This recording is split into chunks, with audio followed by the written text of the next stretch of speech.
ആദരണീയനായ യോഗാധ്യക്ഷൻ MK പ്രേമൻ, സ്വാഗത പ്രസംഗകൻ നിങ്ങൾക്ക് പരിചയപ്പെടുത്തി തന്നിട്ടുള്ള എന്നാൽ ഒരു പരിചയവും ആവശ്യമില്ലാത്ത സുപരിചിതരായ ഇടതുപക്ഷ ജനാധിപത്യ മുന്നണിയുടെ നേതാക്കൾ സഖാവ് വത്സൻ പന്നോടി, ഇപ്പോൾ നിങ്ങളോട് സംസാരിച്ച ശ്രീ പ്രേം ഭാസിൻ ഉൾപ്പെടെയുള്ള നേതാക്കന്മാരെ, സഹോദരി സഹോദരന്മാരെ,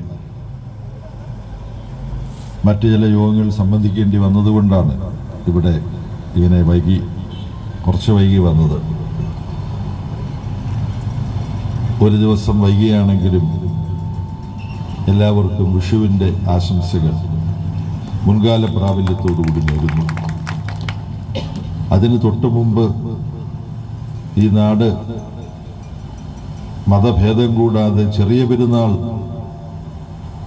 ആഘോഷിക്കുകയുണ്ടായി. ചെറിയ പെരുന്നാളിൻ്റെ ആശംസകളും നിങ്ങൾക്കെല്ലാം മുൻകാല പ്രാബല്യത്തോട് നൽകുകയാണ്. അതിനും തൊട്ടു മുമ്പ് ഈസ്റ്ററും ദുഃഖവെള്ളിയാഴ്ചയും ഉണ്ടായിരുന്നു.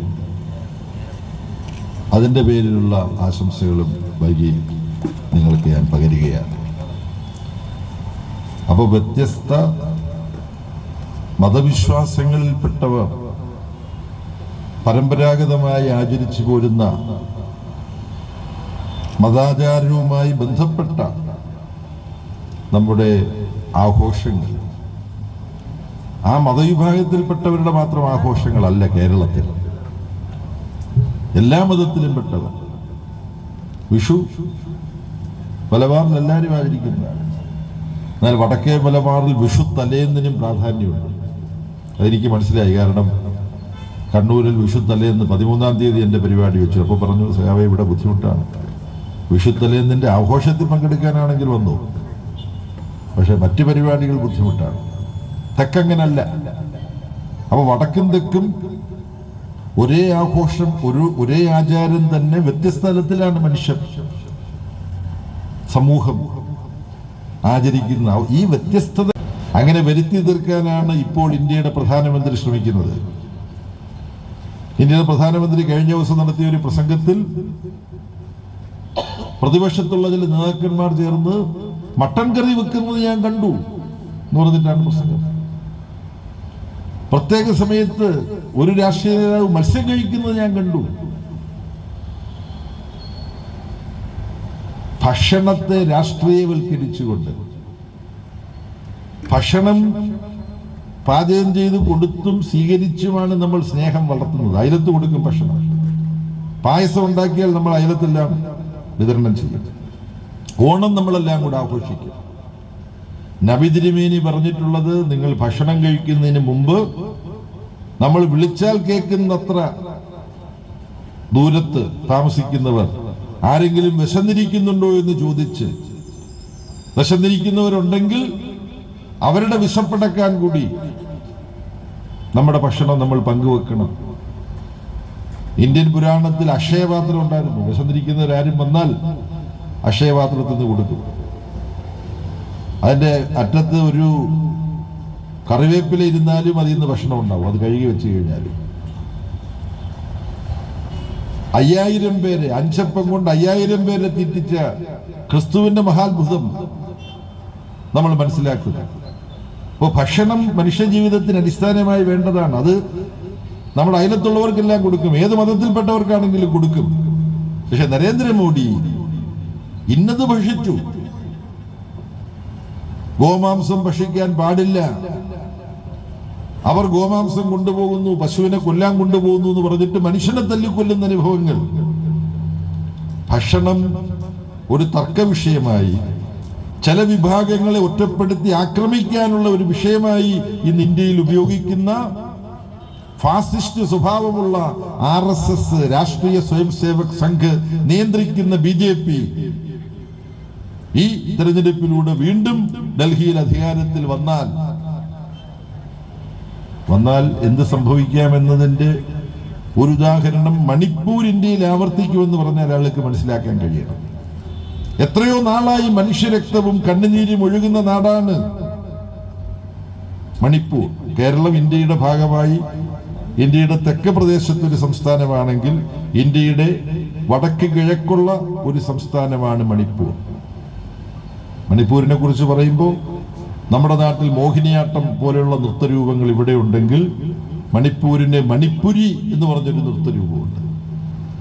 അതിന്റെ മഹാന്മാരായ രണ്ട് ഭാര്യാഭർത്താക്കന്മാർ, മഹാനും മഹദിയും, സിംഗജിത് സിംഗും അദ്ദേഹത്തിന്റെ സഹധർമ്മിണിയും മണിപ്പൂരി നൃത്തത്തിന്റെ ഏറ്റവും ഉന്നതരാണ്. ഡൽഹിയിൽ വെച്ച് അവരുടെ നൃത്തം കാണാനും നമ്മുടെ കേരള കലാമണ്ഡലത്തിൽ അവരുടെ പരിപാടി കൊണ്ടുവന്ന് അവതരിപ്പിക്കാനും കഴിഞ്ഞത് ഞാൻ ഇപ്പോൾ ഓർക്കുകയാണ്. അങ്ങനെ വലിയ കലയുടെ പാരമ്പര്യമുള്ള മണിപ്പൂർ ഇത് രക്തമൊഴുകുന്ന നാടായി, വംശീയ വിദ്വേഷം ആളിക്കത്തുന്ന നാടായി മാറി.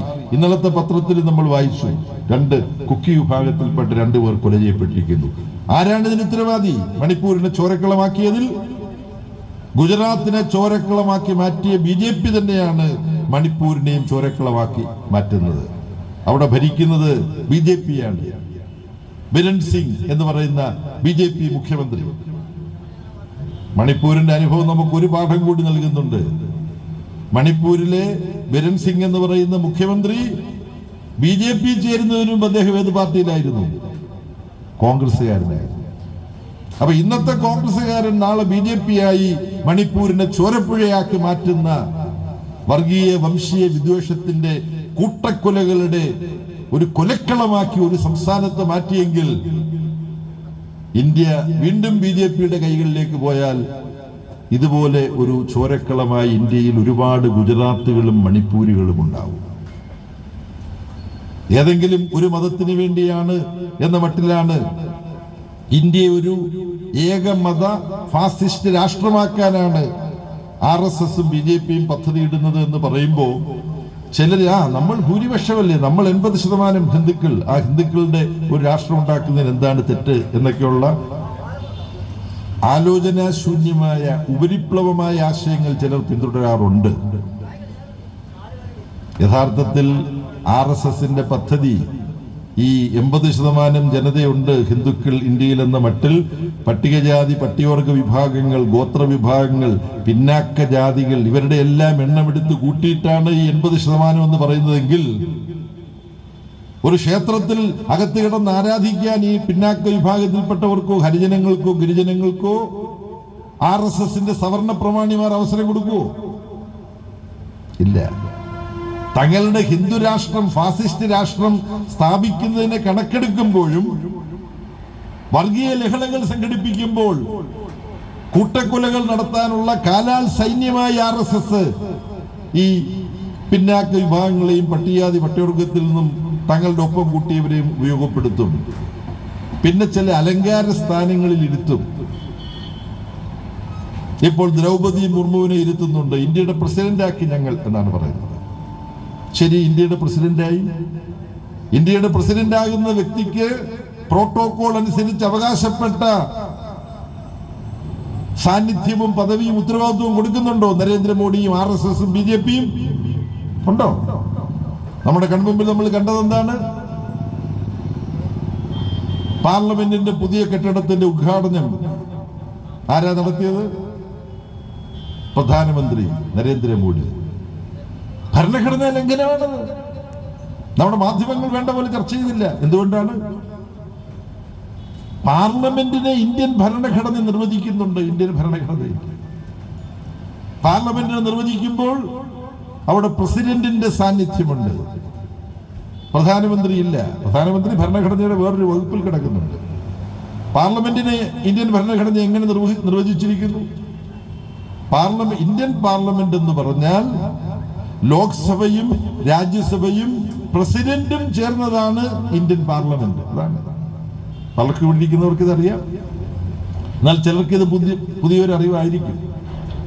ഞാൻ എൻ്റെ ചില കൂട്ടുകാരോട് ഇത് പറയുമ്പോൾ അവര് അതെങ്ങനെ പ്രസിഡന്റ് പാർലമെന്റ് ആവുന്നത്? രാജ്യസഭയും ലോക്സഭയും ഒരു നിയമം പാസാക്കി പ്രസിഡന്റ് കൂടി ഒപ്പിടുമ്പോൾ മാത്രമേ അത് നിയമമാവുകയുള്ളൂ. അത് പ്രസിഡന്റും കൂടി പാർലമെന്റിന്റെ നിർവചന പരിധിയിൽ വരുന്നത് കൊണ്ടാണ്. പാർലമെന്റിന്റെ അർത്ഥം അന്വേഷിക്കുമ്പോൾ ഭരണഘടന നൽകുന്ന പാർലമെന്റിനുള്ള അർത്ഥം 2 സഭകളും പ്രസിഡന്റും ചേരുന്നതാണ് പാർലമെന്റ്. അപ്പോൾ പാർലമെന്റിന്റെ നിർവചനത്തിലുള്ള സ്ഥാനവും പദവിയുമാണ് രാഷ്ട്രപതി.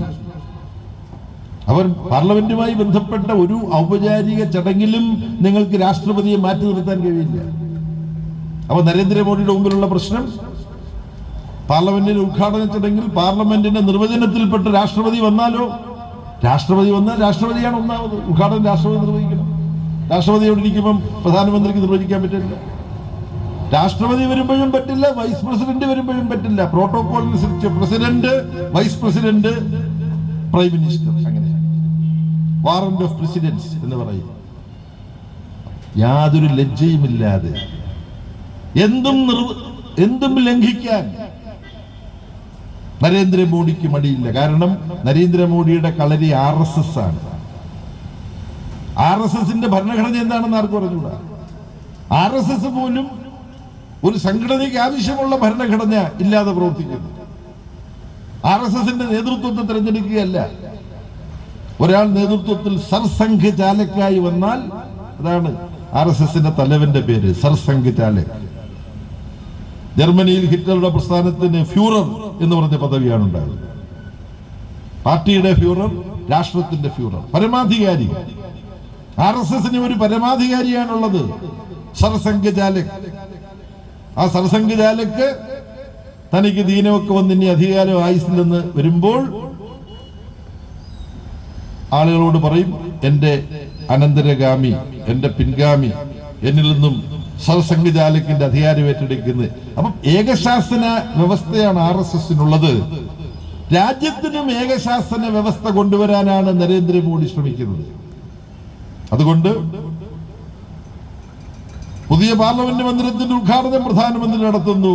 എന്നിട്ട് പ്രധാനമന്ത്രി ഹൈന്ദവ മതാചാര പ്രകാരമുള്ള പൂജാ ചടങ്ങുകൾ അവിടെ നടത്തുന്നു, ഭരണഘടനയ്ക്ക് വിരുദ്ധമായി. ഭരണഘടന അനുസരിച്ച് ഇന്ത്യൻ രാഷ്ട്രത്തിനൊരു മതമില്ല. ഈ രാഷ്ട്രത്തിലുള്ള എനിക്കും നിങ്ങൾക്കും മതമാകാം, വ്യക്തികൾക്ക് മതമാകാം, പക്ഷെ രാഷ്ട്രത്തിന് മതമില്ല. എല്ലാ മതങ്ങളോടും ഒരേ സമീപനമാണ്. ഏതെങ്കിലും ഒരു മതത്തോട് പ്രത്യേക പരിഗണനയോ ഏതെങ്കിലും ഒരു മതത്തോട് പ്രത്യേക എതിർപ്പോ ഇല്ല. അതാണ് ഇന്ത്യൻ ഭരണഘടന വിഭാവനം ചെയ്തത്. നമ്മൾ ഇവിടെ ഇരിക്കുന്ന എങ്ങനെ, നമ്മൾ ജീവിക്കുന്ന എങ്ങനെയാണ്.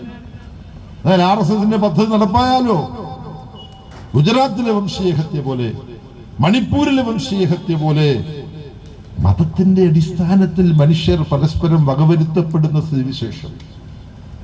ഇവർ നരേന്ദ്രമോദിയുടെ അനുയായികൾ ഹരിദ്വാറിൽ ധർമ്മ സംസദ് എന്ന് പറഞ്ഞിട്ട് വലിയ സമ്മേളനങ്ങൾ ഇപ്പൊ വിളിച്ചു കൂട്ടുന്നുണ്ട് ഓരോ വർഷവും. കഴിഞ്ഞ വർഷം നടന്ന ധർമ്മ സംസദിൽ നടന്ന പ്രസംഗങ്ങൾ അറിയുമോ? ഇന്ത്യയെ ഏക മതരാഷ്ട്രമാക്കാൻ തടസ്സം നിൽക്കുന്നവരെ നമ്മൾ നിഷ്കാസനം ചെയ്യണം, ഉന്മൂലനാശം ചെയ്യണം.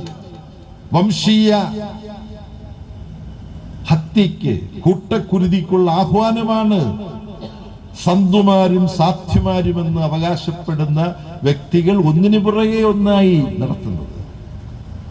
ലോകത്ത് മനുഷ്യരെ ഇത്തരം വംശീയാടിസ്ഥാനത്തിൽ കൂട്ടക്കൊല നടത്തുന്ന സ്ഥിതി ഏതെങ്കിലും രാജ്യത്തിൽ ഉണ്ടാകുന്നുണ്ടോ എന്നെല്ലാം പരിശോധിക്കാൻ മനുഷ്യ സ്നേഹത്തിൽ അധിഷ്ഠിതമായി ഒരു സംഘടന പ്രവർത്തിക്കുന്നുണ്ട്. അതിന്റെ പേര് ജനോസൈഡ് വാച്ച് എന്നാണ്.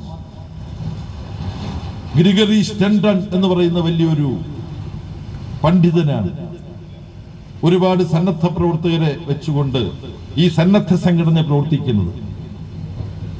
ജനോസൈഡ് വാച്ച് എന്നുള്ള അതിന്റെ സംഘടനയ്ക്ക് എന്താ മലയാളത്തിൽ പറയാൻ പറ്റുക? കൂട്ടക്കുരുതി സംഘടിപ്പിക്കപ്പെടുന്നുണ്ടോ എന്ന് അന്വേഷിച്ച് കണ്ടെത്തി ജനങ്ങളോട് പറയാനുള്ള ഒരു സംഘടന എന്ന് പറഞ്ഞാൽ മതി. ഇംഗ്ലീഷിൽ വരുന്ന ചിലതിന്റെ മലയാളത്തിൽ കുറെ വാക്കുകൾ വെച്ച് നമുക്ക് മറുപടി പറയാൻ പറ്റുള്ളൂ, അല്ലേ? എന്താ എന്തെങ്കിലും മനുഷ്യാവകാശ സംഘടനയാണ് ഈ ജനോസൈഡ് വാച്ച്. ജനോസൈഡ് എന്ന് പറഞ്ഞാൽ കൂട്ടക്കുരുതി, വാച്ച് എന്ന് പറഞ്ഞാൽ കരുതൽ, അല്ലേ? കാവൽ. കൂട്ടക്കുരുതിക്ക് കാവൽ എന്ന് വേണേ പറയാം. അല്ലെങ്കിൽ കൂട്ടക്കുരുതിയെ കുറിച്ച് പഠിക്കുന്ന ഒരു സംഘം എന്ന് പറഞ്ഞാൽ മതി. റുവണ്ട എന്ന് പറയുന്ന ആഫ്രിക്കൻ രാജ്യത്ത് കൂട്ടക്കുരുതി നടന്നേക്കുമെന്ന് മുന്നറിയിപ്പ് നൽകുകയും അവിടെ കൂട്ടക്കുരുതി ഒഴിവാക്കാൻ വേണ്ടി ഇടപെട്ട് പ്രവർത്തിക്കുകയും ചെയ്തു. ഈ ഗ്രിഗറി സ്റ്റണ്ടും അദ്ദേഹത്തിന്റെ കൂട്ടുകാരും. പക്ഷെ അവരുടെ ശ്രമങ്ങൾ വിജയിച്ചില്ല. ഒടുവിൽ അവർ ഭയന്നതുപോലെ റുവണ്ടയിൽ കൂട്ടക്കുരുതി നടന്നു. അതിനുശേഷം ഈ ജനോസൈഡ് വാച്ച് പറയുന്നതിന് വലിയ പ്രാധാന്യം ലോകം കൊടുക്കുന്നുണ്ട്. കാര്യം അവർക്ക് ഇത് മുൻകൂട്ടി കണ്ടെത്താൻ കഴിഞ്ഞു. ഇന്ത്യ ജനോസൈഡിലേക്ക് നീങ്ങുന്ന ഒരു രാജ്യമാണ്, വംശീയ കൂട്ടക്കുരുതിയിലേക്ക് നീങ്ങുന്ന ഒരു രാജ്യമാണ് ഇന്ത്യ എന്നിവർ ഇന്ത്യയിലെ അനുഭവങ്ങൾ വെച്ചുകൊണ്ട് ഈ ഹരിദ്വാറിലാണ് ഈ മത പാർലമെന്റ് എന്ന് പറയുന്ന ധർമ്മ സംസദ് ഈ RSSന്റെ പിന്തുണയോടുകൂടി സംഘടിപ്പിക്കപ്പെട്ടത്. ഹരിദ്വാർ നമുക്കറിയാം, നമ്മുടെ കുറച്ചപ്പുറം മാഹിയിലുള്ള M. മുകുന്ദന്റെ വളരെ പ്രസിദ്ധമായ ഒരു നോവൽ ഹരിദ്വാറിൽ മണിമുഴങ്ങുന്നു എന്നാണ്. നിങ്ങൾ വായിച്ചിട്ടുള്ളവരുണ്ടാവും. ഗംഭീരമായ ഒരു രചനയാണ്. ഹരിദ്വാറിൽ മണിമുഴങ്ങുന്നു. ഇപ്പോൾ നാം മനസ്സിലാക്കുന്നു, ഹരിദ്വാറിൽ നിന്നും മരണമഴി മണിമുഴങ്ങുന്നു. മതേതരത്വത്തിന്റെ, ജനാധിപത്യത്തിന്റെ മരണമണി മുഴങ്ങുന്ന ഒരിടമായി ഹരിദ്വാർ മാറിയിരിക്കുന്നു. ആരാണ്? RSS ആണ് ഇത് ആസൂത്രണം ചെയ്യുന്നത്. ഗുജറാത്തിൽ നടന്ന വംശീയ കൂട്ടക്കൊല ഇന്നും നമ്മളെ വേദനിപ്പിക്കുന്നതാണ്. മണിപ്പൂരിൽ ഇനിയും ചോരയും കണ്ണീരും അടങ്ങിയിട്ടില്ല. ഇപ്പോഴും തീ ആളിക്കത്തുകയാണ്. അവിടെ പോയി ഇടപെടാനോ അവിടെ ക്രമസമാധാനം പുനഃസ്ഥാപിക്കാനോ പ്രധാനമന്ത്രി ഒരു നടപടിയും എടുക്കുന്നില്ല. കാരണം അദ്ദേഹത്തിന്റെ ശിങ്കിടി BJP മുഖ്യമന്ത്രി ബിരൺ സിംഗ് ആണ് മണിപ്പൂരിലിരിക്കുന്നത്. ആ ബിരൺ സിംഗ് ആണെങ്കിലോ നമ്മൾ കണ്ടു, കോൺഗ്രസ് ആയിരുന്നു ഇത്രകാലവും. കോൺഗ്രസിന് BJP ചേർന്നയാളാണ്. ഇതാണ് ഇന്ത്യയിൽ സംഭവിച്ചു. ഇത് ഈ തെരഞ്ഞെടുപ്പുമായി ബന്ധപ്പെട്ട കാര്യങ്ങൾ പരിശോധിക്കാനും നാം ആർക്ക് വോട്ട് ചെയ്യണമെന്നുള്ള ചോദ്യത്തിനുള്ള മറുപടി കണ്ടെത്താനും ഈ അനുഭവങ്ങൾ നമുക്ക് ഒരു ദിശാബോധം തരുന്നുണ്ട്. BJPയെ നമ്മൾ എതിർത്ത് തോൽപ്പിക്കണം എന്നുള്ളത് രാജ്യത്തിലെ മതേതരത്വത്തിന്, മതസൗഹാർദ്ദത്തിന് ആവശ്യമാണ്. എന്നാൽ കോൺഗ്രസിന് ചാഞ്ചാട്ടമാണ്. ഇന്നത്തെ കോൺഗ്രസ്സുകാർ നാളെ BJPക്കാരായിട്ട് മാറാം. അതിന്റെ അനുഭവങ്ങൾ നമ്മുടെ മുമ്പിലുണ്ട്. അപ്പൊ അതുകൊണ്ട് ഇടതുപക്ഷമുള്ള ഇടങ്ങളിൽ ഇടതുപക്ഷമാണ് നാം ഉറപ്പോടുകൂടി അണിനിരക്കേണ്ട ഹൃദയപക്ഷം, ജനപക്ഷം. അഴിമതിയുടെ വിഷയമെടുക്കാം. ഇപ്പോൾ യഥാർത്ഥത്തിൽ വിഷയത്തിന്റെ പൂർണ്ണ ഗൗരവത്തിൽ നമ്മുടെ രാജ്യം ഇന്ത്യ ഇനിയും വേണ്ട പോലെ ചർച്ച ചെയ്തിട്ടില്ലാത്ത ഒരു വിഷയമാണ് നരേന്ദ്രമോദി ഭരണത്തിന് കീഴിൽ നടക്കുന്ന അഴിമതി. നരേന്ദ്രമോദി അഭിനയിക്കുന്നത് എനിക്ക് മറ്റെന്തെല്ലാം കുറവുണ്ടെങ്കിലും അഴിമതി ഞാൻ വെച്ച് കുറിപ്പിക്കുകയില്ല, ഞാൻ രാജ്യത്തിന്റെ ചൗക്കിദാറാണ്, കാവൽക്കാരനാണ് എന്നാണ് അവകാശപ്പെടുന്നത്. ഇപ്പൊ വെളിപ്പെട്ടിട്ടുള്ള ഇലക്ട്രൽ ബോണ്ട് അഴിമതി, ഒന്നാമതായി നരേന്ദ്രമോദി നടപ്പാക്കിയ ഇലക്ട്രൽ ബോണ്ടിനെ കുറിച്ച് സുപ്രീം കോടതി എന്താ പറഞ്ഞത്? എന്താ പറഞ്ഞത്? ഈ പ്രസംഗത്തിനിടയ്ക്ക് വെറുതെ ഒരു ചോദ്യം ചോദിക്കുന്ന പോലെ ഞാൻ ചോദിക്കുകയല്ല, ഇത് നിങ്ങൾ പറയാൻ വേണ്ടി ചോദിക്കുകയല്ല. എന്താ സുപ്രീം കോടതി പറഞ്ഞത്? അൺകോൺസ്റ്റിറ്റ്യൂഷണൽ ആണെന്നാണ് പറഞ്ഞത്, ഭരണഘടനാ വിരുദ്ധമാണെന്നാണ്. നരേന്ദ്രമോദിയുടെ ഒരു പദ്ധതിയെ സുപ്രീം കോടതി വിശേഷിപ്പിച്ചത് ഭരണഘടനാ വിരുദ്ധമാണെന്നാണ്. ജനങ്ങളുടെ അറിയാനുള്ള അവകാശം നിഷേധിക്കുന്നു. നരേന്ദ്രമോദിയുടെ പഴയ ധനകാര്യമന്ത്രി, അദ്ദേഹം ഇപ്പൊ ജീവിച്ചിരിപ്പില്ല, 2017 ബഡ്ജറ്റിലാണ് ഈ ഇലക്ട്രൽ ബോണ്ട് പദ്ധതി അവതരിപ്പിച്ചത്. എന്താ ഇലക്ട്രൽ ബോണ്ട് പദ്ധതി? വൻകിട കമ്പനികൾക്ക് ഒരു നിയന്ത്രണവും കൂടാതെ, കമ്പനികൾക്കും വ്യക്തികൾക്കും കേന്ദ്ര ഗവൺമെന്റിന്റെ ബാങ്കായ സ്റ്റേറ്റ് ബാങ്ക് ഓഫ് ഇന്ത്യയിലൂടെ പണം കൊടുത്ത് ഇലക്ട്രൽ ബോണ്ട് വാങ്ങാം. എന്ന് പറഞ്ഞാൽ കൂപ്പൺ പോലെ കൂപ്പൺ വാങ്ങാം. 1000 കോടിയുടെ, 10 കോടിയുടെ, 50 ലക്ഷത്തിന്റെയൊക്കെ കൂപ്പൺ വാങ്ങാം. എന്നിട്ട് പാർട്ടികൾക്ക് കൊടുക്കാം. പാർട്ടികളെ സ്റ്റേറ്റ് ബാങ്ക് ഓഫ് ഇന്ത്യയിൽ, കേന്ദ്ര ഗവൺമെന്റ് ഈ ബാങ്കിൽ പാർട്ടിയുടെ ഒരു അക്കൗണ്ട് തുറന്നിട്ട് ഈ കൂപ്പൺ കൊണ്ട് കൊടുത്ത് കാശാക്കി മാറ്റാം. ഇതാണ് ഇതിന്റെ കഥ. ഇതൊരു കഥയാണ്. കുറെ സാമ്പത്തിക ശാസ്ത്ര നടപടികൾ എന്ന മട്ടിൽ ആണെങ്കിൽ നമുക്കിത് ഉൾക്കൊള്ളുന്നതിനകത്തൊരു ഉത്സാഹം ഉണ്ടാവില്ല. ഇത് മനസ്സിലാക്കി, ഇത് കഥയായിട്ട് മനസ്സിലാക്കണം. അപ്പം രാഷ്ട്രീയ പാർട്ടികൾക്ക് സ്വതന്ത്രമായി സംഭാവന ചെയ്യാനുള്ള മാർഗം എന്ന മട്ടിൽ BJP ഇത് അവതരിപ്പിച്ചു. അതിന് BJP പറഞ്ഞ ഒരു ഗുണം കൂടിയുണ്ട്. ഏത് കോടീശ്വരൻ അല്ലെങ്കിൽ ഏത് കമ്പനി ഏത് പാർട്ടിക്ക് കൊടുത്തു എന്നുള്ളതിന് ഒരു തെളിവുമില്ല, ഒരു രേഖയുമില്ല. അതെന്തിനാ? പ്രതിപക്ഷ പാർട്ടികൾക്ക് സംഭാവന കിട്ടിയതിന്റെ പേരിൽ, സംഭാവന കൊടുത്തതിന്റെ പേരിൽ ഭരണകക്ഷി ഈ വ്യക്തികളെയോ കമ്പനികളെയോ ബുദ്ധിമുട്ടിക്കരുത്. അതിനുവേണ്ടിയാണ്. എന്ത് വിശാല ഹൃദയം ഇല്ലേ മോഡിയുടെ? അങ്ങനെ തോന്നില്ലേ? അങ്ങനെയാണ് ഇവരിത് അവതരിപ്പിച്ചത്. ഇത് കള്ളത്തരമാണ് എന്നിപ്പോ തെളിഞ്ഞത് എങ്ങനെയാണ്? സഖാവ് ശൈലജ ടീച്ചറെ ഇവിടെ സ്ഥാനാർത്ഥിയാക്കി നിർത്തിയിട്ടുള്ള ഇടതുപക്ഷ ജനാധിപത്യ മുന്നണി പ്രസ്ഥാനത്തിന്റെ നേതാവ് സഖാവ് സീതാറാം യെച്ചൂരി സുപ്രീം കോടതിയിൽ കേസുമായിട്ട് പോയി. സീതാറാം മാത്രമല്ല കേസുമായി പോയത്, ADR, association for Democratic reforms എന്നൊരു സന്നദ്ധ സംഘടന, ജനാധിപത്യ പരിഷ്കാരങ്ങൾക്ക് വേണ്ടിയുള്ള അസോസിയേഷൻ, അവരും കോടതിയിൽ പോയി. നമ്മൾ മാത്രമല്ല, പകുതിയിലുള്ള വേറെ ചില ആളുകൾ നമ്മുടെ രാജ്യത്തുണ്ട്. അങ്ങനെ കോടതിയിൽ പോയപ്പോൾ ഒരു മിടുമിടുക്കിയായ പത്രപ്രവർത്തകയാണ് നരേന്ദ്രമോദിയുടെ കള്ളത്തരത്തിന്റെ കരണക്കുറ്റിക്ക് അടികൊടുത്തത്. ആരാണ് പത്രപ്രവർത്തക? നമ്മൾ പഠിച്ചു വെക്കണം. സഹോദരിക്കറിയോ? നമ്മളെല്ലാം ഓർത്തു വെക്കേണ്ട പേരാണ്. ഞാൻ ചിലടത്ത് ചോദിക്കുമ്പോൾ, കാര്യം ഇത് പത്രങ്ങൾ തന്നെ വേണ്ടത്ര സൂക്ഷ്മമായി ശ്രദ്ധിക്കുന്ന വിധത്തിൽ അവതരിപ്പിച്ചിട്ടില്ല. ആ യുവ പത്രപ്രവർത്തകയുടെ പേര് പൂനം അഗർവാൾ എന്നാണ്. പൂനം അഗർവാൾ എന്ത് ചെയ്തു? പോയി 1000 രൂപയുടെ ഒരു ബോണ്ട് വാങ്ങി സ്റ്റേറ്റ് ബാങ്കിൽ. വാങ്ങിക്കാറ്. എന്നിട്ട് തിരിച്ചു മറിച്ച് നോക്കിയപ്പോൾ ഒരു അടയാളവും ഇല്ല അതിനകത്ത് തിരിച്ചറിയാൻ. പക്ഷെ അവള് നമ്മളെപ്പോലെയല്ല, അവൾ കുറച്ച് ബുദ്ധിയുള്ളവളാണ്. അവൾ പോയിട്ട് ഒരു ഫോറൻസിക് ലാബറട്ടറിയിൽ ഇത് പരിശോധിച്ചപ്പോ ദാ വരുന്നു അക്ഷരങ്ങളും അക്കങ്ങളും ചേർന്ന ഒരു കോഡ് തന്നെ. അപ്പൊ അവള് ചിന്തിച്ചു. അവൾ വീണ്ടും സ്റ്റേറ്റ് ബാങ്ക് ഓഫ് ഇന്ത്യയിൽ പോയി 1000 രൂപയുടെ ഒരു ബോണ്ടും കൂടെ വാങ്ങിച്ചു. അതെന്തിനാ വാങ്ങിച്ചത്? രണ്ടാമതൊരു ബോണ്ട് എന്തിനാ വാങ്ങിച്ചത്? നിങ്ങൾ പറ. ഇപ്പൊ നിങ്ങൾ തന്നെ പറയണം. ഞാൻ വെയിറ്റ് ചെയ്യും. വെള്ളം ഉണ്ടോ കൊടുക്കുക? ആ സമയം കൊണ്ട് ഞാൻ വെള്ളം കുടിക്കാം. ഇത് കഥയിലെ വളരെ പ്രധാനപ്പെട്ട ഒരു ഭാഗമാണ്. കഥയിലെ വളരെ മർമ്മപ്രധാനമായ ഒരു ഭാഗമാണ്. മറ്റേ കിട്ടപ്പ എന്തിനാണ് ബാഹുബലിയെ കുത്തിയത് എന്നൊക്കെ ചോദ്യമില്ലേ മറ്റേ ആ സിനിമയുടെ സമയത്ത്? ഇല്ലേ? പരസ്യം ഉണ്ടായിരുന്നില്ലേ? ഉണ്ടായിരുന്നോ?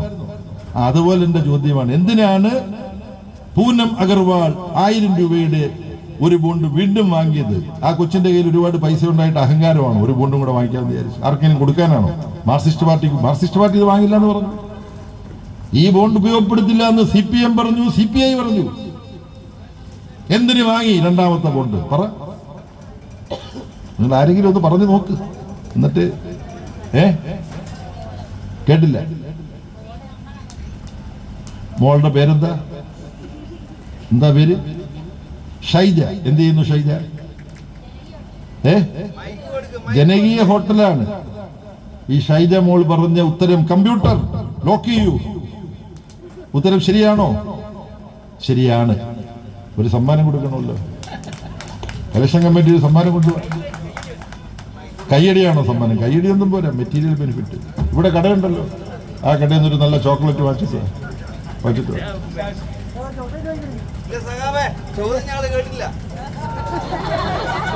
അതുകൊണ്ട് ചോദ്യം മൈക്കിൽ കൂടെ വന്നതാണ്. ആ ഷൈജമോൾക്ക് സമ്മാനം കൊടുക്കുന്ന പരിപാടിയെ തടസ്സപ്പെടുത്താനൊന്നും നോക്കണ്ട. കേൾക്കാതെ പോയെങ്കിൽ ചെവി പോയിട്ട് പരിശോധിക്കുക എന്തുകൊണ്ട് കേൾക്കാൻ പറ്റുന്നില്ല. ചോദ്യം ആവർത്തിക്കാം. പക്ഷെ സമ്മാനം മോൾക്ക് കൊടുക്കാൻ പോവാം. ഇത് ഫോട്ടോ എടുക്കാൻ ആരെങ്കിലും ഉണ്ടോ? ഷൈജമോൾക്ക് ചോക്ലേറ്റ് കൊടുക്കുന്ന കാര്യം. വന്നോ. ജനകീയ ഹോട്ടൽ നടത്തുന്ന ആളാണ്. ഡയറി മിൽക്കിൻ്റെ. എവിടെ ക്യാമറ? എവിടെ? ഒന്നിൽ കൂടുതൽ ക്യാമറ വേണം. കാര്യം ഒന്നി കിട്ടിയില്ലെങ്കിൽ വേറൊരു കാര്യം. കാര്യം രണ്ട് ബോണ്ട് വാങ്ങിയതാണ്.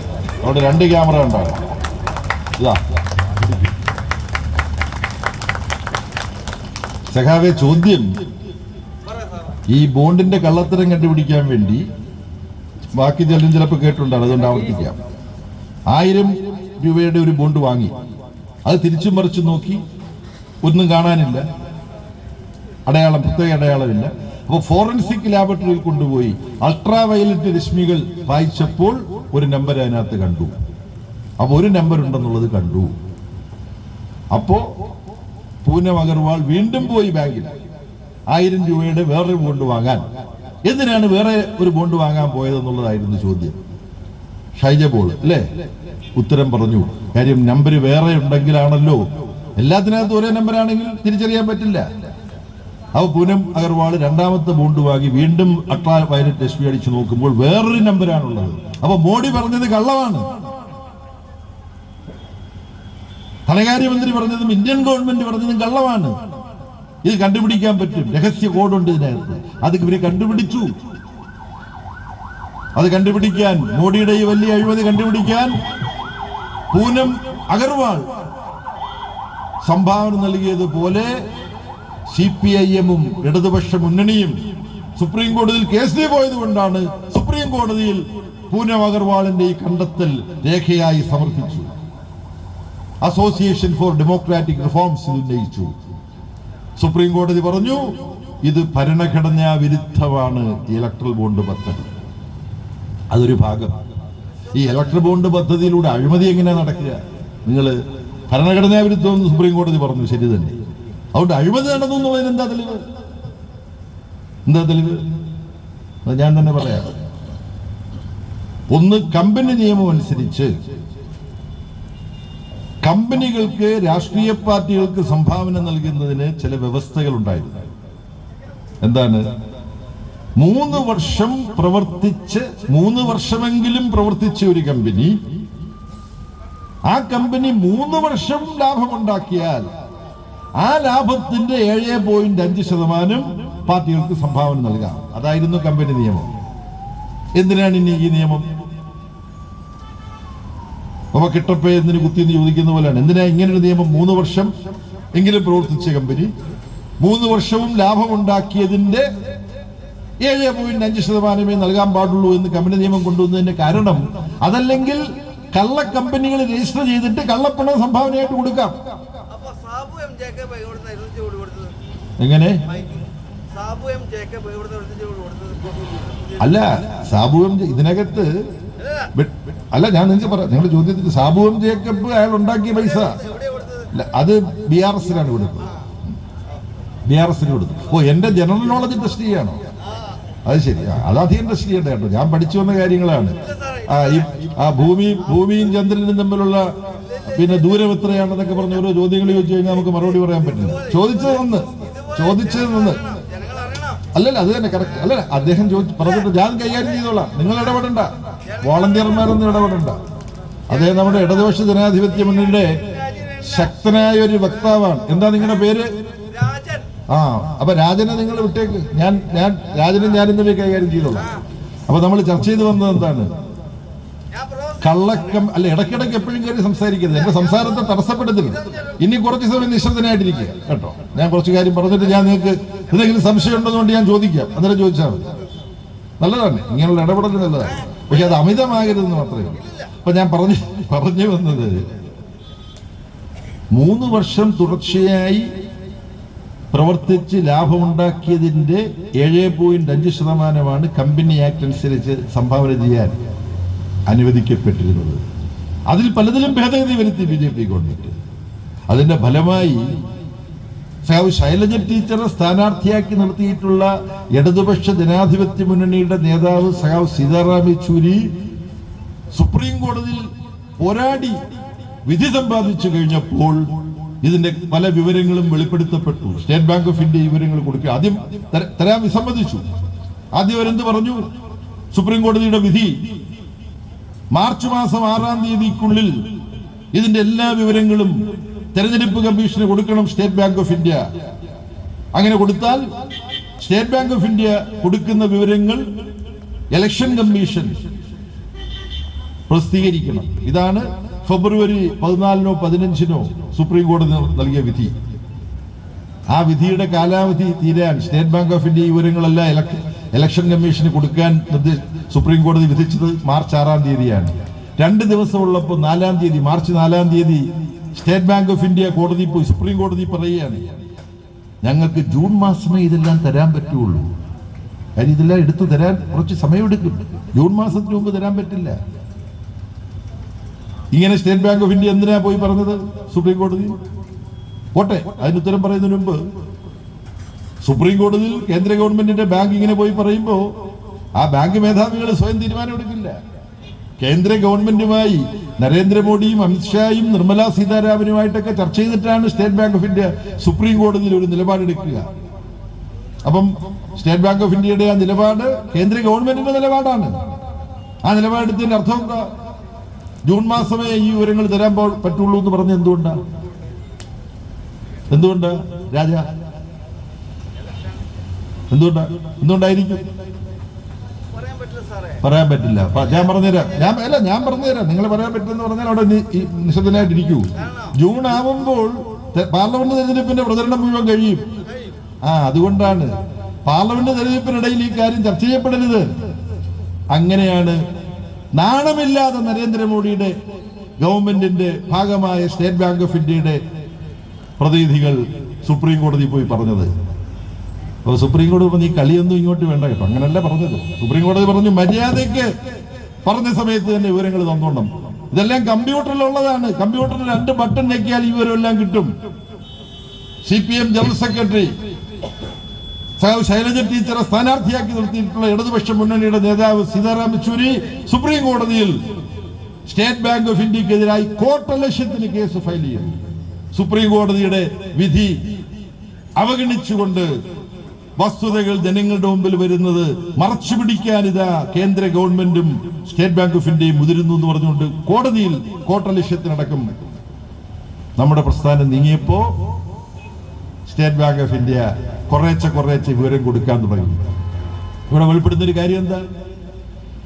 യഥാർത്ഥത്തിൽ ജൂൺ മാസം മാത്രമേ ഇവർക്ക് ഈ വിവരങ്ങൾ ശേഖരിച്ച് കൊടുക്കാൻ പറ്റുള്ളൂ എന്നവർ പറഞ്ഞത് സത്യമായിരുന്നെങ്കിൽ ഈ സുപ്രീം കോടതി ഉറച്ച സ്വരത്തിൽ പറയുമ്പം 2 ദിവസത്തിൽ കൊണ്ട് കൊടുക്കാൻ പറ്റും.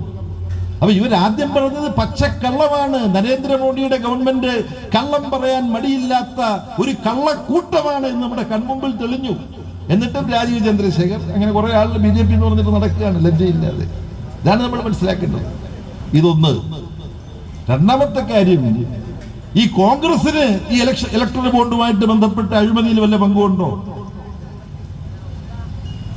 ഇപ്പൊ വെളിപ്പെടുത്തോളം വിവരങ്ങൾ വെച്ചിട്ട് 8,000 കോടി രൂപയാണ് BJP ഈ അഴിമതി പണത്തിലൂടെ ഇലക്ട്രൽ ബോണ്ടിലൂടെ സ്വീകരിച്ചതെങ്കിൽ കോൺഗ്രസ് 1,500 കോടി രൂപ ഇലക്ട്രൽ ബോണ്ടിലൂടെ നേടി.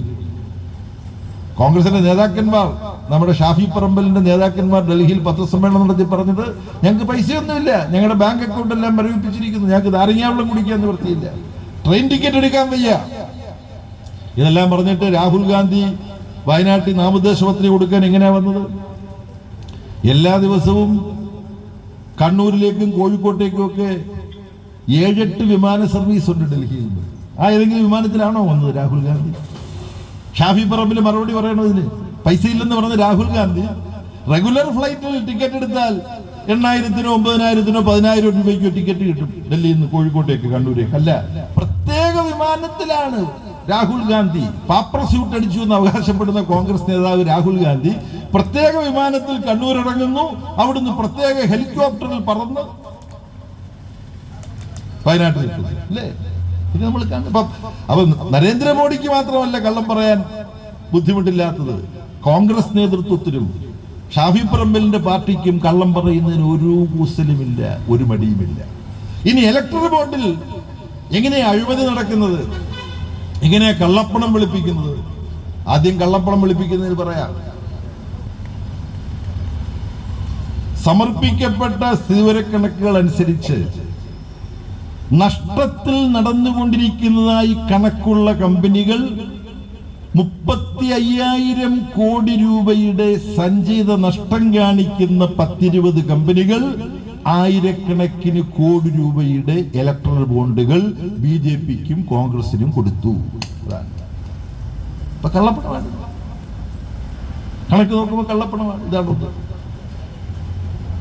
ഇനി ഇതുമായി ബന്ധപ്പെട്ട അഴിമതിയുടെ 2 സ്വഭാവങ്ങൾ കൂടി ഞാൻ പറയാം.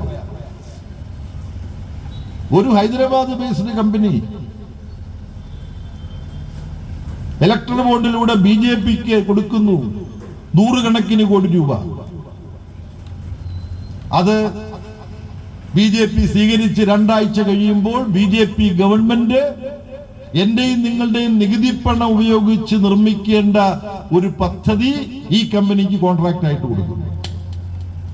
എന്താ അവർക്ക് കോൺട്രാക്ട് കിട്ടിയതിന്റെ കമ്മീഷനായിട്ടാണ് ഇലക്ട്രൽ ബോണ്ട് ആദ്യം കൊടുക്കുന്നത്. ആദ്യം കമ്മീഷൻ പണം വാങ്ങുന്നു, അത് കഴിഞ്ഞിട്ട് പിന്നെ കോൺട്രാക്ട് അവാർഡ് ചെയ്യുന്നു. നഗ്നമായ അഴിമതിയാണ്, നമ്മുടെ രാജ്യത്തെ കൊള്ളയടിക്കലാണ്. അതുകൊണ്ട് ഇലക്ട്രൽ ബോണ്ട് എന്ന് പറഞ്ഞാൽ പട്ടാപ്പകൽ തീവെട്ടിക്കൊള്ളയാണ്. ഞാൻ ചൗക്കിദാറാണ് എന്ന് അവകാശപ്പെടുന്ന നരേന്ദ്രമോദി യഥാർത്ഥത്തിൽ പട്ടാപ്പകൽ തീവെട്ടിക്കൊള്ളത്തലവനാണ്. കൊള്ളത്തലവൻ എന്ന് നമുക്ക് പറയാം, പക്ഷേ പട്ടാപ്പകൽ തീവെട്ടിക്കൊള്ളത്തലവൻ എന്ന് ഒരു പേര് ഞാൻ ഇടുകയാണ് നരേന്ദ്രമോദി. നമ്മുടെ രാജ്യത്തിന്റെ സമ്പദ്ഘടനയുടെ ആരോഗ്യത്തെ തകർക്കുന്ന പ്രവർത്തനമാണിതല്ല ഈ ഇലക്ട്രൽ ബോണ്ട്. സമ്പദ്ഘടനയുടെ ആരോഗ്യത്തെ മാത്രമല്ല, നമ്മുടെ നാട്ടിലെ ജനങ്ങളുടെ ആരോഗ്യത്തെ തകർക്കുന്ന പ്രവർത്തനമാണ് ഇലക്ട്രൽ ബോണ്ടിലൂടെ പ്രവർത്തിച്ചിട്ടുള്ളത്. എങ്ങനെ? BJPക്ക് സംഭാവന നൽകിയിട്ടുള്ള ഒരു കൂട്ടം ഔഷധ കമ്പനികളുണ്ട്. ആ ഔഷധ കമ്പനികൾ ജനങ്ങളുടെ ആരോഗ്യത്തെ തകർക്കുന്നതും നിലവാരമില്ലാത്തതും, ആ മരുന്ന് കഴിച്ചാൽ ജനങ്ങളിൽ ദോഷകരമായ പ്രത്യാഘാതങ്ങൾ ഉളവാക്കുന്നതുമാണെന്ന് കണ്ട് നിരോധിക്കപ്പെടേണ്ട മരുന്നുകൾ, നിലവാരമില്ലാത്ത മരുന്നുകൾ നിർമ്മിച്ചു വിതരണം ചെയ്തു എന്നതിന്റെ പേരിൽ നമ്മുടെ രാജ്യത്തെ ഗുണനിലവാരം നോക്കാൻ അധികാരമുള്ള കമ്പനികൾ, അന്വേഷണം നടത്തിക്കൊണ്ടിരിക്കുന്ന മരുന്ന് കമ്പനികൾ, അവർ ഇലക്ട്രൽ ബോണ്ടിലൂടെ BJPക്ക് സംഭാവന നൽകുന്നു. നിലവാര തകർച്ച, ഔഷധ കമ്പനികളുടെ നിലവാര തകർച്ച സംബന്ധിച്ച് അന്വേഷണം, ഈ ഇലക്ട്രൽ ബോണ്ട് പണം BJPക്ക് കിട്ടുന്നതോടുകൂടി അന്വേഷണം അവസാനിക്കും. അപ്പൊ യഥാർത്ഥത്തിൽ നമ്മുടെ രാജ്യത്തെ ജനങ്ങളുടെ ആരോഗ്യത്തെ പ്രതികൂലമായി ബാധിക്കുന്ന നയം കൂടിയായി ഈ ഇലക്ട്രൽ ബോണ്ട് പദ്ധതി മാറുന്നു. സഖാവ് ശൈലജ ടീച്ചറെ സ്ഥാനാർത്ഥിയാക്കി നിർത്തിയിട്ടുള്ള പ്രസ്ഥാനമാണ് ഈ ഇലക്ട്രൽ ബോണ്ടിൽ നിന്നും ഒരു പൈസയും സ്വീകരിക്കില്ല എന്ന് പ്രഖ്യാപിച്ചിട്ടുള്ളത്. നമ്മുടെ നാട്ടിലെ നാണമില്ലാത്ത ചില പത്രങ്ങൾ അത് റിപ്പോർട്ട് ചെയ്തത്, ഇവര് സമ്മതിച്ചാൽ ഇവർക്കൊന്നും ഇലക്ട്രൽ ബോണ്ട് കൊണ്ട് അധികം കാശൊന്നും കിട്ടാൻ പോകുന്നില്ല. ഈ ഇടതുപക്ഷ വിരോധം ഒരു മനോരോഗം പോലെ ബാധിച്ചിട്ടുള്ള ചില മാധ്യമങ്ങളുണ്ട്. അല്ല, പേര് ഞാൻ പറയുന്നില്ല, പക്ഷെ മനോരോഗം എന്ന് പറയുമ്പോൾ ആ പത്രത്തിന്റെ പേരിന്റെ ഒരു ഭാഗം ഈ മനോരോഗത്തിൽ തന്നെയുണ്ട്. അത്രേ പറയുള്ളൂ. നുണ പറഞ്ഞുകൊണ്ടിരിക്കുകയാണ്, നുണ പ്രചരിപ്പിച്ചുകൊണ്ടിരിക്കുകയാണ്. സംസ്ഥാന തലത്തിൽ ഭരിക്കുന്ന പാർട്ടികൾക്ക് ഇലക്ട്രൽ ബോണ്ട് വഴി ആയിരക്കണക്കിന് കോടി രൂപ കിട്ടിയിട്ടുണ്ട്. കേരളം ഭരിക്കുന്ന പാർട്ടിയുടെ നേതൃത്വത്തിലാണ് CPM ഉള്ളത്. 2, ഈ ഇലക്ട്രൽ ബോണ്ടിന്റെ നിയമം അനുസരിച്ച് സംസ്ഥാന പാർട്ടികൾക്ക് കിട്ടും. CPIM ഇന്നൊരു സംസ്ഥാന പാർട്ടിയല്ല. ഇന്ത്യയിലെ അംഗീകാരമുള്ള 6 ദേശീയ പാർട്ടികളിൽ ഒരു പാർട്ടിയാണ് CPIM. അത് ഈ മനോരോഗ പത്രത്തിന് അറിയുമോ? ഈ മനോരോഗ പത്രത്തിന്റെ പ്രധാന നേതാവ് പണ്ടൊരു പ്രതിജ്ഞ എടുത്തിരുന്നു, കമ്മ്യൂണിസ്റ്റുകാരെങ്ങാനും കേരളത്തിൽ അധികാരത്തിൽ വന്നാൽ ഞാൻ വിഷം കുടിച്ച് മരിച്ചു കളയും. അല്ലേ? നിങ്ങൾക്ക് അറിയുമല്ലോ ആ പത്രത്തിന്റെ ചരിത്രം, മുതിർന്നവർക്കറിയാം. ഇനി പുള്ളി വിഷം കുടിച്ചിട്ട് മരിക്കാത്തതാണോ, വിഷമേക്കാത്ത അവസ്ഥയിൽ പുള്ളി എത്തിയതാണോ എന്നുള്ളത് അറിഞ്ഞുകൂടാ. ഇനി വിഷമേക്കാത്ത അവസ്ഥയിൽ അദ്ദേഹം എത്തിയിട്ടുണ്ടായിരുന്നെങ്കിൽ ഈ പത്രം കുറെ കീറി അതിന്റെ ഭസ്മം എടുത്ത് വെള്ളത്തിൽ കലക്കി കുടിച്ചിരുന്നെങ്കിൽ അദ്ദേഹം ഉദ്ദേശിച്ച കാര്യം സാധിച്ചത്. പക്ഷെ അതൊന്നും നമ്മുടെ ലക്ഷ്യത്തിൽപ്പെട്ട കാര്യങ്ങളല്ല. ഇങ്ങനെ നാണമില്ലാതെ, സങ്കോചമില്ലാതെ ഇടതുപക്ഷ വിരോധ അസത്യം പ്രചരിപ്പിക്കുന്ന മാധ്യമങ്ങൾ, അവർ ജനങ്ങളുടെ മുമ്പിൽ പറയാത്ത കാര്യമാണ്. ഭരണഘടനാ വിരുദ്ധമെന്ന് സുപ്രീം കോടതി പ്രഖ്യാപിച്ച ഈ ഇലക്ട്രൽ ബോണ്ട് പദ്ധതി ജനമധ്യത്തിൽ തുറന്നു കാണിക്കാനും അത് ഭരണഘടനാ വിരുദ്ധമാണെന്ന് സുപ്രീം കോടതിക്ക് പറയാൻ പറ്റുന്ന തരത്തിൽ സുപ്രീം കോടതിയിൽ ഒരു കേസ് ഫയൽ ചെയ്യാനും CPIM-ഉം അസോസിയേഷൻ ഫോർ ഡെമോക്രാറ്റിക് റിഫോംസും തുടങ്ങിയവരാണ് മുൻകൈയെടുത്തത്. ഒരു നയാ പൈസയും ഇതിൽ നിന്ന് ഞങ്ങൾ സ്വീകരിക്കുകയില്ല എന്ന് പറഞ്ഞു. ഈ അഴിമതി പണത്തിൽ 8,000 കോടി രൂപ BJP-യാണ് സ്വീകരിച്ചതെങ്കിൽ 1,500 കോടിയിലധികം, 1,900 കോടി എന്നൊരു കണക്കുണ്ട്. ആ കണക്കുകളെല്ലാം പൂർണ്ണമായി പുറത്തു ഇനിയും വന്നിട്ടില്ല. ലഭിച്ചിടത്തോളം വിവരമനുസരിച്ച് 1,500 മുതൽ 1,900 വരെ കോടി രൂപ ഉച്ഛിഷ്ടം, ഈ അഴിമതിയുടെ ഉച്ഛിഷ്ടം, അത് കോൺഗ്രസിനും കിട്ടിയിട്ടുണ്ട് എന്നുള്ളത് നമ്മൾ ഓർക്കണം. അപ്പോൾ അഴിമതിയെ മുൻനിർത്തി ഒരു വോട്ട് രേഖപ്പെടുത്തുന്ന നിലപാടുള്ളവർക്ക് BJP-യെ തിരസ്കരിക്കേണ്ടി വരും, കോൺഗ്രസിനെ തിരസ്കരിക്കേണ്ടി വരും. ഇലക്ട്രൽ ബോണ്ടുമായി ബന്ധപ്പെട്ട ഈ പദ്ധതിയുടെ പരിശോധനയിലൂടെ സംശയരഹിതമായി തെളിഞ്ഞിരിക്കുന്നു സംശുദ്ധമായ അഴിമതിരഹിതമായ പാരമ്പര്യമാണ് ഇടതുപക്ഷ ജനാധിപത്യ മുന്നണി പ്രസ്ഥാനത്തിന് ഉള്ളത് എന്ന്.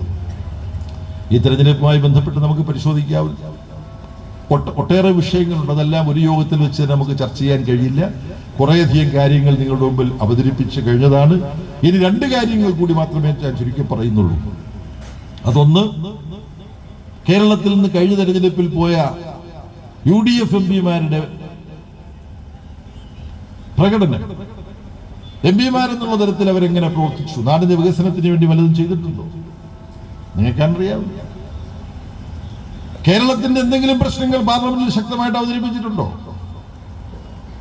കേരള സംസ്ഥാനത്തെ സാമ്പത്തികമായി കഴുത്തു ഞെരിച്ച് കൊല്ലാൻ, ശ്വാസം മുട്ടിക്കാൻ കേന്ദ്ര ഗവൺമെന്റ് തയ്യാറായപ്പോൾ ഈ UDF മെമ്പർമാർ ഒരു കാര്യം പറയേണ്ടിയിരുന്നില്ലേ പാർലമെന്റിൽ? ഞങ്ങൾ UDF ആണ്, ഞങ്ങൾ LDF-നെതിരാണ്, പക്ഷെ ഞങ്ങൾ കേരളത്തിന്റെ MP-മാരാണ്. കേരളത്തിലെ അതിലേക്ക് ഞാൻ വരുന്നുണ്ട്. ഞങ്ങൾ കേരളത്തിന്റെ MP-മാരാണ്.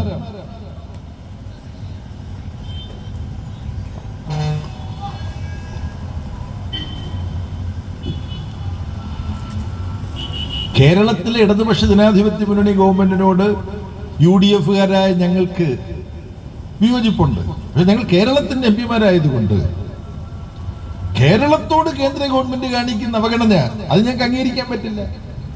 കാര്യം ആ അവഗണനയുടെ ഫലം കേരളത്തിലെ ഇടതുപക്ഷ ജനാധിപത്യ മുന്നണിയിൽപ്പെട്ട ജനങ്ങൾക്ക് മാത്രമല്ല, കേരളത്തിലെ എല്ലാ ജനങ്ങളെയും UDF-ന് അനുകൂലികളുമുണ്ട്, അവരെല്ലാം ബാധിക്കും. കേന്ദ്ര ഗവൺമെന്റ് കേരളത്തോട് അവഗണന കാണിച്ചിട്ട് അതിന്റെ കെടുതികൾ ഉണ്ടായാൽ എന്നല്ലേ അവർ പറയേണ്ടിയിരുന്നത്? അങ്ങനെ പറഞ്ഞോ? അങ്ങനെ പറഞ്ഞില്ലെന്ന് മാത്രമല്ല, UDF MP-മാരുടെയും MLA-മാരുടെയും പ്രതിപക്ഷ നേതാവിന്റെയും ഒക്കെ മനസ്സിലുണ്ടായിരുന്നത് കേന്ദ്രം കുറച്ചുകൂടെ കേരളത്തെ സംസ്ഥാനത്ത് ഞെരിക്കട്ടെ, അപ്പൊ പെൻഷൻ എല്ലാം കൃത്യമായിട്ട് കൊടുക്കാൻ കേരള ഗവൺമെന്റിന് കഴിയില്ല, അപ്പൊ ജനങ്ങൾക്ക് നരക ജീവിതമാവും, അപ്പൊ ജനങ്ങൾ ആ കഷ്ടപ്പാട് കൊണ്ട് പിണറായി വിജയൻ ഗവൺമെന്റിനെതിരായിട്ട് ചിന്തിക്കും, അപ്പൊ അത് നമുക്ക് മുതലെടുക്കാം. ഇങ്ങനെയുള്ള മ്ലേച്ഛമായ സംസ്കാര ലോപമല്ലേ, സംസ്കാര ശൂന്യതയല്ലേ UDF-ന്റെ ആളുകൾ കാണിച്ചത്? അത് നിങ്ങളുടെ ആരോപണം മാത്രമാണ് എന്നാരെങ്കിലും പറഞ്ഞാൽ, കേരളത്തിലെ പിണറായി വിജയൻ ഗവൺമെന്റ് ചെയ്ത വിസ്മയകരമായ ഒരു ജനസമ്പർക്ക പരിപാടി ഉണ്ടായിരുന്നു. എല്ലാ അസംബ്ലി മണ്ഡലങ്ങളിലേക്കും പോവുകയാണ്. സംസ്ഥാന ഗവൺമെന്റ് ഒറ്റക്കെട്ടായി ക്യാബിനറ്റ് പോവുകയാണ്. സാധാരണ മന്ത്രിമാരെ കാണാൻ തിരുവനന്തപുരത്തേക്ക് പോവുകയാണ്. ഇത് മുഖ്യമന്ത്രി ഉൾപ്പെടെ എല്ലാ മന്ത്രിമാരും കൊയിലാണ്ടിയിൽ വരുന്നു, പേരാവൂരിൽ വരുന്നു, ഓരോ മണ്ഡലത്തിലും ചെല്ലുകയാണ്. ആ ജനങ്ങളെ പോയി മന്ത്രിസഭ കാണുന്ന ആ പരിപാടി എങ്ങനെയാണ് പിണറായി വിജയൻ ഗവൺമെന്റ് വിഭാവനം ചെയ്തത്? എങ്ങനെയായിരുന്നു? ക്യാബിനറ്റ് ഒന്നടങ്ക് ഒരു അസംബ്ലി മണ്ഡലത്തിൽ ചെല്ലുമ്പോൾ അവിടെ ജനങ്ങളുമായി സംവദിക്കുന്ന പരിപാടിയിൽ അവിടുത്തെ MLA അധ്യക്ഷത വഹിക്കും, മുഖ്യമന്ത്രിയും മന്ത്രിമാരും പങ്കെടുക്കും. അപ്പോൾ ഇപ്പോൾ 41 അസംബ്ലി മണ്ഡലങ്ങളിൽ UDF ആണ് അല്ലേ, 99 LDF. കേരളത്തിൽ 41 അസംബ്ലി മണ്ഡലങ്ങളിലെ യോഗങ്ങളിൽ അധ്യക്ഷത വഹിക്കാനുള്ള അവസരമാണ് UDF-നുണ്ടായിരുന്നത്. അവിടെ അവർക്ക് ഔചിത്യപൂർവ്വം പറയാനുള്ള കാര്യങ്ങൾ, ഈവൻ വിമർശനങ്ങൾ ഒരു ജനാധിപത്യ ഭാഷയിൽ ഉന്നയിക്കാമായിരുന്നല്ലോ. ഇവരെന്താ ചെയ്തത്? ഇവര് നിഷേധാത്മകമായി അതിനെ ബഹിഷ്കരിച്ചു. അപ്പോൾ നമ്മുടെ നാടിന്റെ വികസനവുമായി ബന്ധപ്പെട്ട പ്രശ്നങ്ങളിൽ UDF MP-മാർ പാർലമെന്റിൽ എണീറ്റ് വന്ന് സംസാരിച്ചില്ലെന്ന് മാത്രമല്ല, കേരളത്തിൽ ജനങ്ങളുമായി ഓരോ അസംബ്ലി മണ്ഡലത്തിലും ഒരു ചർച്ച നടത്താനുള്ള പദ്ധതി ഇടുകയും അതത് MLA-മാർ ഓരോ അസംബ്ലി മണ്ഡലത്തിലെയും പരിപാടിയിൽ അധ്യക്ഷത വഹിക്കണമെന്ന് തീരുമാനിക്കുകയും ചെയ്തപ്പോൾ നിഷേധാത്മകമായി അതിനെ എതിർത്തു ഇവർ. കേരളത്തിന്റെ താല്പര്യങ്ങൾക്ക് വേണ്ടി ഇന്ത്യൻ പാർലമെന്റിൽ എണീറ്റൊന്നും സംസാരിച്ചില്ല എന്ന കുറ്റത്തിന്, തെറ്റിന് ഈ UDF MP-മാരെ വിചാരണ ചെയ്ത് ശിക്ഷിക്കാനുള്ള അവസരമാണ് ഈ ജനുവരി 26-ാം തീയതി നമുക്ക് കൈവരുന്നത്. ആ അവസരം വിനിയോഗിക്കാൻ ജനാധിപത്യ ബോധത്തോടുകൂടി ഈ നാട്ടിലെ ജനങ്ങൾ തയ്യാറാകണമെന്നാണ് എനിക്ക് അഭ്യർത്ഥിക്കാനുള്ളത്. ഇനി ഞാൻ ചില സ്ഥലത്ത് പറയാറുള്ള ഒരു പോയിന്റ് സദസ്സിൽ നിന്ന് തന്നെ ഉയർന്നു വന്നു, ജനാധിപത്യപരമായി ഉയർന്നു വന്നു. എന്താണ്? നിങ്ങൾ പാർലമെന്റ് അംഗങ്ങൾ ഡൽഹിയിൽ വേണ്ട പോലെ പ്രവർത്തിച്ചോ എന്നുള്ള ചോദ്യത്തിന് എന്താ ഞങ്ങൾ 18 എംപിമാർ അവിടെ പോയി കളയ്ക്കണോ ഇത് ചോദിച്ച കാര്യം അതാരാണ് അവതരിപ്പിച്ചത്? രാജൻ തന്നെയാണോ? പുറകിൽ സീറ്റ് മാറിയിരുന്നിട്ട് രാജൻ പോയി. അപ്പൊ ഒരു സുഹൃത്ത് പറഞ്ഞത് ശരിയാണ്. എനിക്ക് സൗകര്യപ്പെട്ടാൽ ഞാൻ BJP ചേരും എന്ന് ഭീഷണിപ്പെടുത്തിയ അതേ ആളാണ് തൊട്ടപ്പുറത്തെ കണ്ണൂർ പാർലമെന്റ് മണ്ഡലത്തിലെ സിറ്റിംഗ് MP വീണ്ടും തെരഞ്ഞെടുപ്പിൽ മത്സരിക്കുന്ന സുഹൃത്താണ് പറഞ്ഞത്.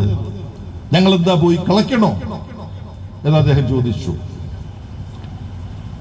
ചില സമയത്ത് നമ്മുടെ നാക്കിൽ നിന്നും ഭാവി സാധ്യതയുള്ള ചില ആശയങ്ങൾ പുറത്തു വരും അറിയാതെ. യഥാർത്ഥത്തിൽ ഏപ്രിൽ 26-ാം തീയതി വോട്ടെടുപ്പ് കഴിഞ്ഞ് ജൂൺ 4-ാം തീയതി വോട്ടെണ്ണി ഫലം പറയുമ്പോൾ ഇവരിൽ പല ആളുകളും ആ പണി ചെയ്യാൻ പോകേണ്ടി വരും എന്നാണ് അറിയാതെ അവരുടെ വായിൽ നിന്ന് പുറത്തു വന്നത്. അത് ജനങ്ങൾ മനസ്സിലാക്കുന്നുണ്ട്.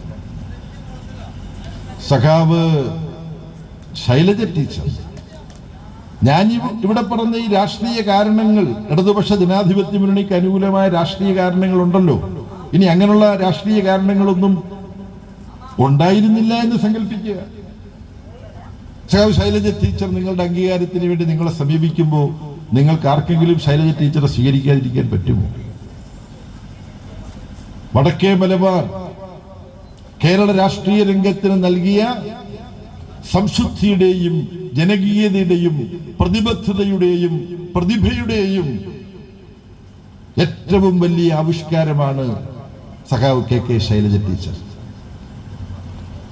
നിപ്പ വൈറസ് നമ്മുടെ നാടിനെ ആക്രമിച്ചപ്പോൾ, കോവിഡ് മഹാമാരി ഉണ്ടായപ്പോൾ, അങ്ങനെയുള്ള മഹാമാരിയോ അപ്രതീക്ഷിതമായ ആപത്തുകളോ ഒന്നുമില്ലാതിരുന്ന സാധാരണ കാലഘട്ടത്തിൽ നമ്മുടെ പൊതുജനാരോഗ്യ മേഖലയെ ഇന്ത്യക്കും ലോകത്തിനും മാതൃകയാകുന്ന വിധത്തിൽ കരിപ്പിടിപ്പിക്കുന്നത് സഖാവ് ശൈലജ ടീച്ചർക്ക് വലിയൊരു സംഭാവനയാണ്. അത് സഖാവ് ശൈലജ ടീച്ചറിൽ മാത്രം ഒതുങ്ങുന്നതല്ല.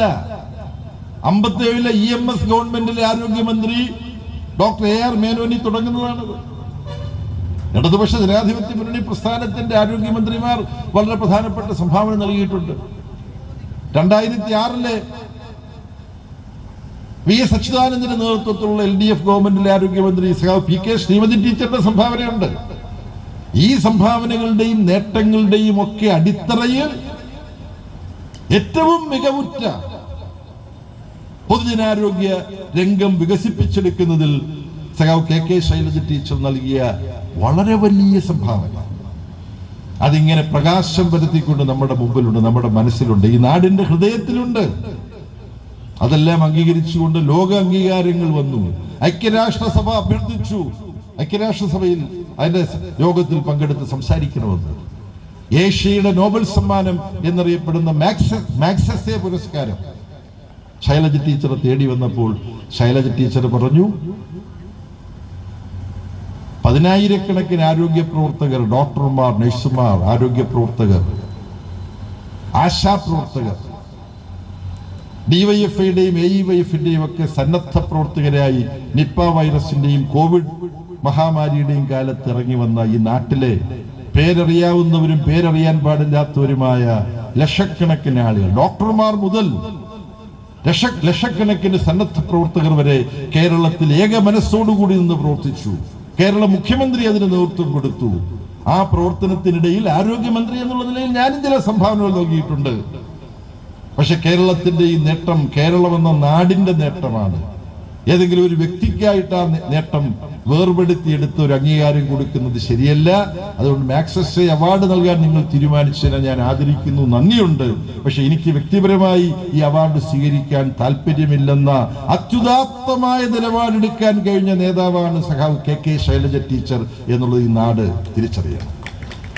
അപ്പം മാഗ്സസെ അവാർഡ് അന്തസ്സോടെ സ്നേഹബഹുമാനങ്ങളോടുകൂടി നിരസിച്ചപ്പോൾ ആ മഹത്വത്തിന് ഈ നാട് നൽകേണ്ട ഒരു പ്രതികരണമാണ് ഈ നാടിന്റെ പ്രതിനിധിയായി ഇന്ത്യൻ പാർലമെന്റിലേക്ക് ശൈലജ ടീച്ചറെ അയക്കാൻ വേണ്ടി വോട്ട് രേഖപ്പെടുത്തും ഏപ്രിൽ 26-ാം തീയതി എന്നുള്ള പ്രതിജ്ഞ. ആ പ്രതിജ്ഞ എടുത്തുകൊണ്ട് ശൈലജ ടീച്ചറുടെ വിജയത്തിന് വേണ്ടിയിട്ടുള്ള പ്രവർത്തനങ്ങളിൽ ഇനിയുള്ള മണിക്കൂറുകൾ നിങ്ങൾ ഉപയോഗപ്പെടുത്തണം. നിങ്ങളുടെ ബന്ധുക്കളെ, സ്നേഹിതരെ ഒക്കെ ബന്ധപ്പെട്ട് അവർക്ക് വടകരയാണ് വോട്ടെങ്കിൽ അത് ശൈലജ ടീച്ചർക്ക് ചെയ്യാൻ വേണ്ടിയിട്ടുള്ള പ്രേരണ ചെലുത്തുക. നിങ്ങൾ ബന്ധപ്പെടുന്ന ആരുടെയെങ്കിലും വോട്ട് ഇവിടെ അല്ല, എൻ്റെ വോട്ട് തിരുവനന്തപുരത്താണ്, നമ്മുടെ പന്ന്യന്റെ മീൻ തന്നെ അവിടെ ഉണ്ടല്ലോ എന്നപ്പോ നമുക്ക് പറയാൻ കഴിയണം. അല്ല പത്തനംതിട്ടയാണ്, തോമസ് ഐസക് ഉണ്ടല്ലോ എന്ന് പറയാൻ പറ്റണം.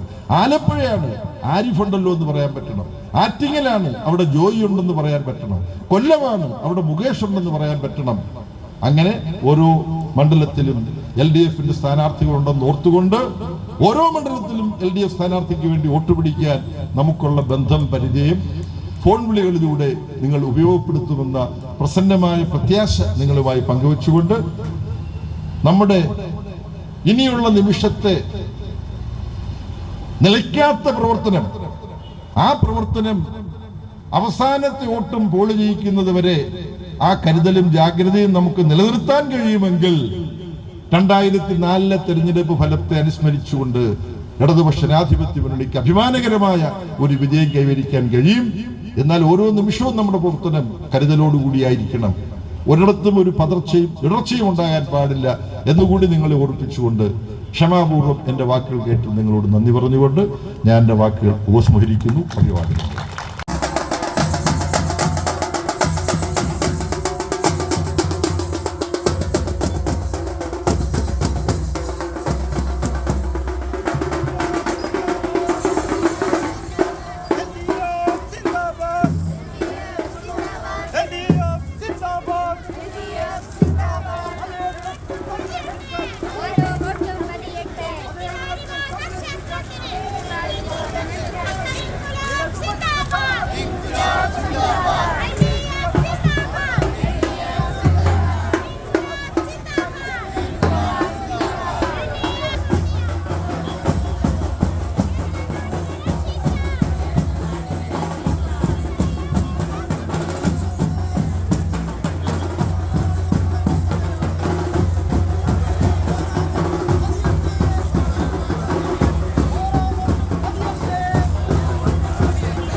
പോരാട്ടങ്ങൾ നടക്കട്ടെ.